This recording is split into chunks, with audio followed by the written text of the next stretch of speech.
Hi, welcome to Bene Naras, our first episode of Bene Naras, where we discuss all things Latin and writing in books. We're here to support you on your Latin writing journey.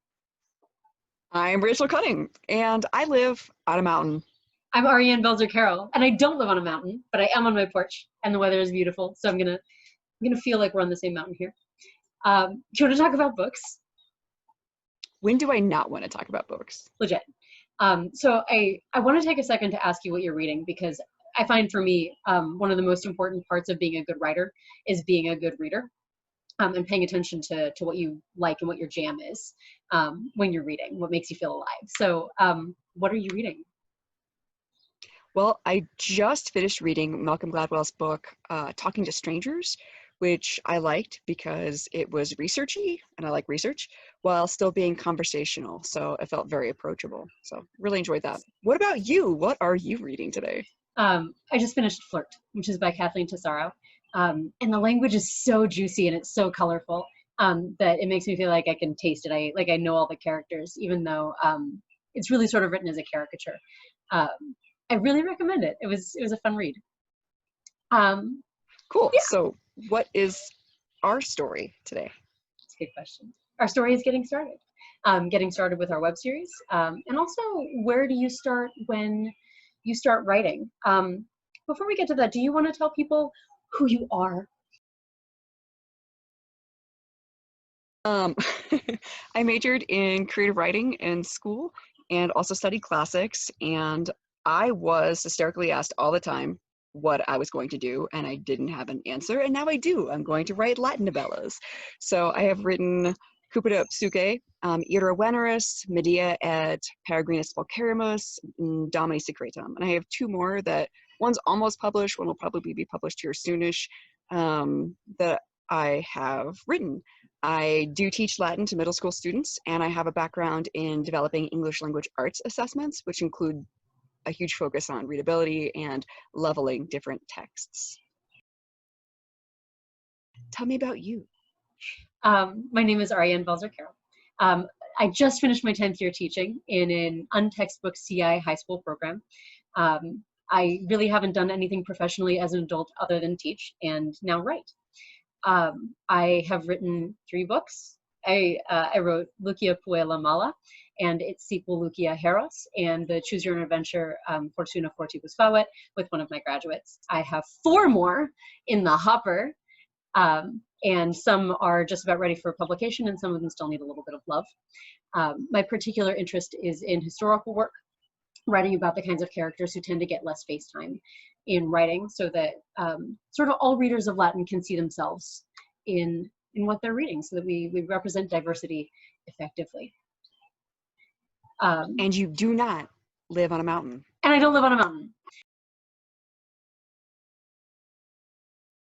We're here to help you write at whatever level of writing you are at, and that might be beginner, or it might be veteran, or whatever, to actually Cicero. Although if you are actually Cicero, please email us, because we have some questions for you. I have no questions for Cicero. Unpopular opinion. It's okay. I have enough questions for both of us. And you might have questions for us about how we get started when we start writing a novella. That was very smooth. So when I start to write, when I sit down to write, the most important thing for me is that I have answered the so what for what I'm writing. When I was writing Lucia Heros, I already had a feel for my main character. It was really important to me to know who she was and what kind of things she would say, what her motivations were.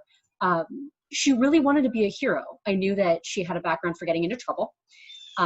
She's not actually a bad girl. She just doesn't want to sit and weave. And so the so what for me was, how does a little 6-year-old girl learn what a hero is? And how does she come to terms with herself as a hero? When I have no concept of where I'm going, the getting there is really messy and I lose plot. So I need to know who my character is, and I need to know what my so what is. I am 100% totally on board.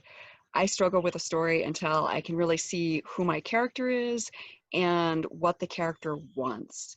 And even then, sometimes I can be like, okay, I have a young slave character like I just had with Domini Secretum, and I have to figure out what his problem is and why it is so important for him. And it can't just be about him wanting to be free. It has to be something more than that and something deeper than that.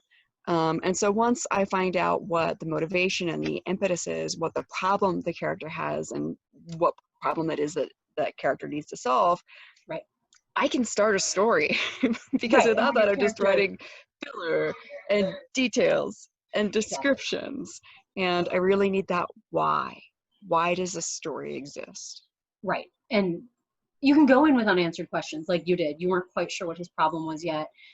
Sometimes I haven't figured out what the biggest motivating factor for my character is, or what sub-motivating factors are. And sometimes scenes and subplots appear out of nowhere as you're writing, and those things are okay. But you have to have goalposts you're aiming for, and you kind of have to be able to hear your character.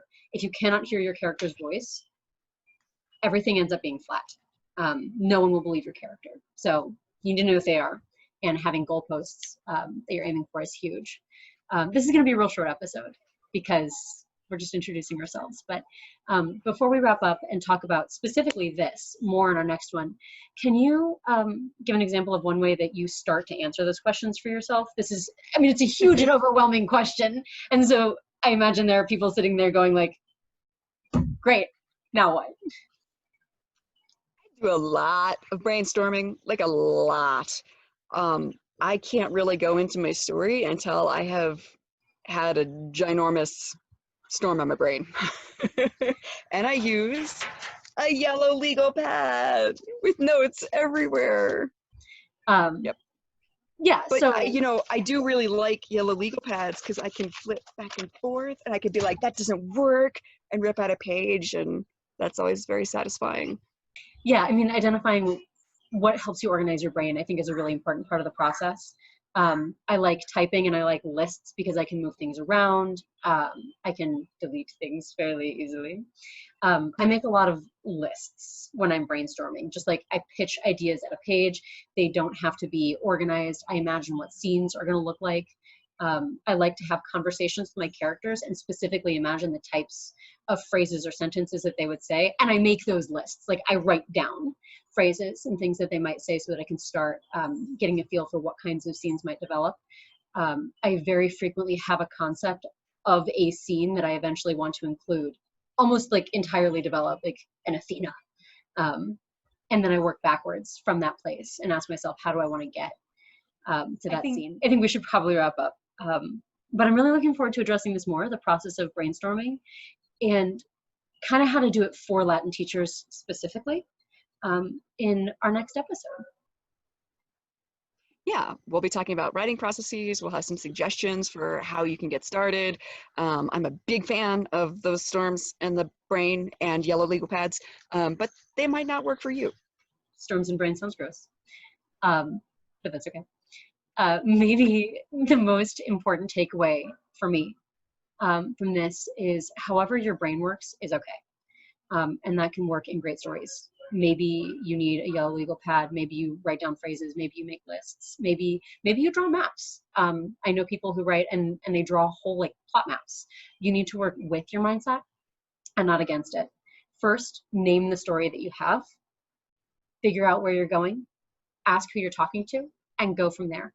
And don't forget that if you have a special question or a specific topic that you would like us to address, you can email us at benenaraslatine@gmail.com, and we'll get that answered for you.